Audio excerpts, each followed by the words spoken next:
Pemirsa, kampanye akbar telah dimulai. Tokoh politik hingga pimpinan parpol turun gunung demi memenangkan Pilpres.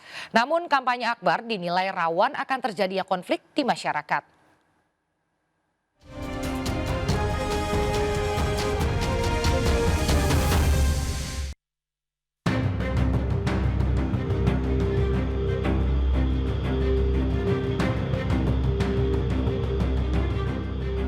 Pemirsa, Komisi Pemilihan Umum atau KPU telah mengeluarkan dan menetapkan jadwal kampanye akbar pada pemilu 2024. Namun, kampanye akbar ini justru dikhawatirkan terjadinya konflik di masyarakat hingga politik uang. Lalu, apa kata fakta? Dalam kampanye akbar yang telah dimulai pada 21 Januari kemarin hingga 10 Februari nanti, para pasangan calon serta partai pengusung secara serentak terus menunjukkan eksistensinya. Mulai dari visi misi hingga janji-janji untuk mensejahterakan masyarakat Indonesia. Dalam aturan kampanye akbar, KPU membagi 3 zona untuk kampanye. Untuk zona A, nantinya ada 13 provinsi, diantaranya adalah Aceh, Riau, Bengkulu, Kepulauan Riau, dan Jawa Tengah.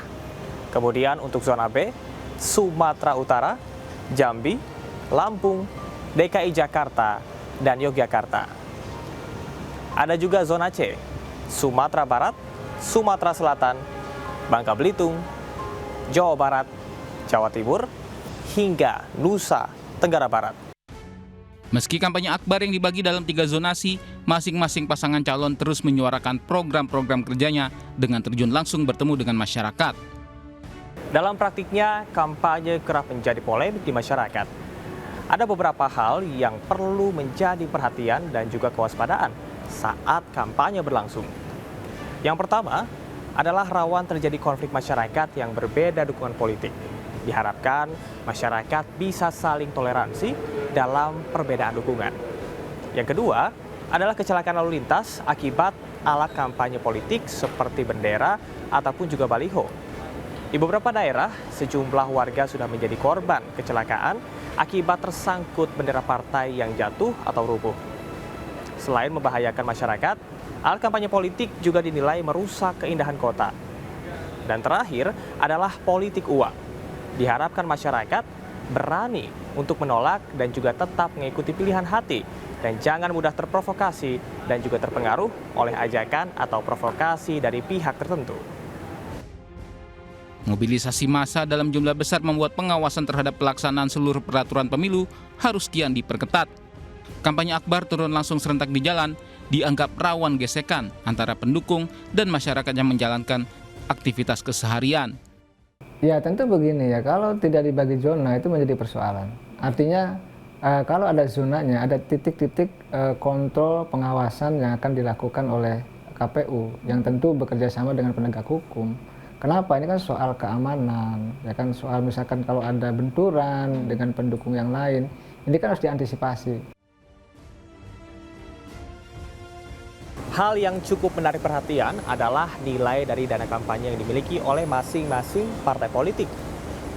Dari 18 parpol yang mendaftar ke KPU, partai politik dengan dana terbesar adalah PDIP, berjumlah lebih dari 183 miliar rupiah. Kemudian, tidak semua partai politik memiliki dana kampanye yang besar.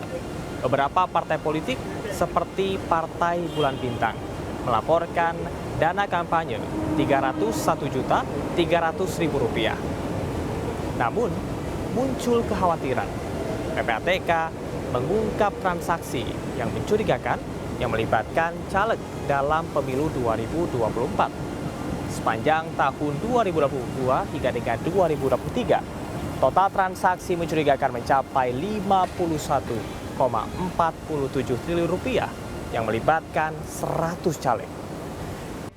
Dalam merayakan pesta demokrasi, sejumlah dana juga dipersiapkan oleh masing-masing partai pengusung untuk memperkuat pasangan calonnya. Bukan nominal yang sedikit, dana yang telah dikeluarkan dari awal mulanya kampanye hingga nanti pemilu dilaksanakan.